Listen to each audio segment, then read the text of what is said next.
మీరు కల్పనా కథల వైపు తిరగకుండా అపోస్తుల బోధయందు మీరు ఉండుడి. హల్లెలూయా.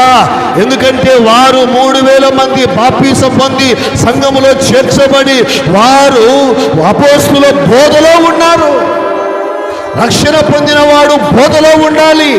మారు మనసు పొందినవాడు బోధలో ఉండాలి.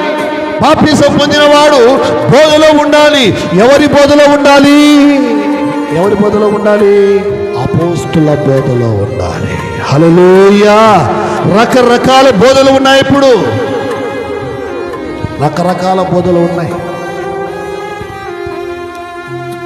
కాబట్టి మీరు మాత్రము ఎవరి బోధలో ఉండాలంటే, ఏ సేవకుడైతే గద్దిస్తాడో, ఏ సేవకుడైతే ఖండిస్తాడో, ఏ సేవకుడైతే బుద్ధివాక్యం చెప్తాడో, ఏ సేవకుడైతే ఓపికతో దీర్ఘశాంతముతో ఉపదేశిస్తాడో, అలాంటి బోధ పౌలు అంటున్నాడు తిమోతితో, అలాంటి బోధ నువ్వు కలిగి ఉండు. హల్లెలూయా.